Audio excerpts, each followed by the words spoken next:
Qual quantidade de droga é considerado crime de tráfico?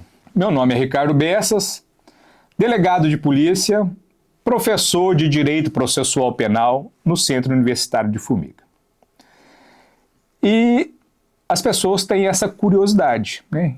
Em quais circunstâncias o infrator se encaixa na situação de usuário de drogas? Em quais circunstâncias a pessoa se encaixa na situação de traficante de drogas? Qual que é a quantidade de drogas que define o infrator como usuário ou que define o infrator como um traficante?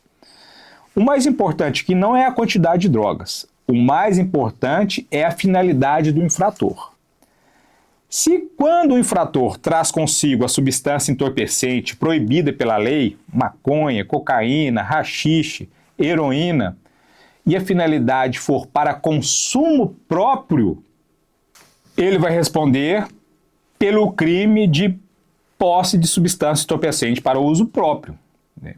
Que é um crime previsto no artigo 28 da Lei 11.343, tratando a lei como um usuário de drogas. Agora, se aquela droga que o infrator traz consigo tem uma finalidade mercantil, uma finalidade de negócio, uma finalidade de lucro, ele vai responder pelo tráfico de drogas. Então, o mais importante não é a quantidade de drogas, é a finalidade que o infrator tem em relação à droga que foi arrecadado com ele. Então, por exemplo, pode acontecer de ser arrecadado com a pessoa 50 gramas de cocaína e essa pessoa responder por usuário de drogas. Porque se comprovou que aqueles 50 gramas de cocaína que foi arrecadado em relação ao infrator tinha uma finalidade para o consumo próprio. Pelas mensagens que estavam no aparelho celular, pela condição dele de usuário de drogas, de dependência química, de ter sido internado em clínica de reabilitação.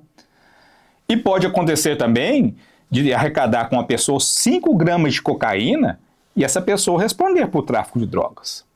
Por quais motivos?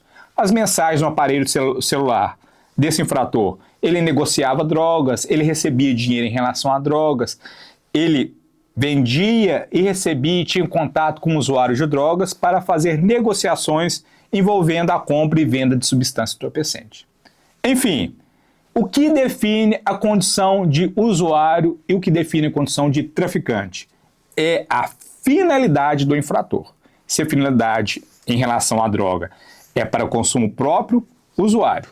Se a finalidade em relação à posse da droga for para comercialização, traficante, independente da quantidade.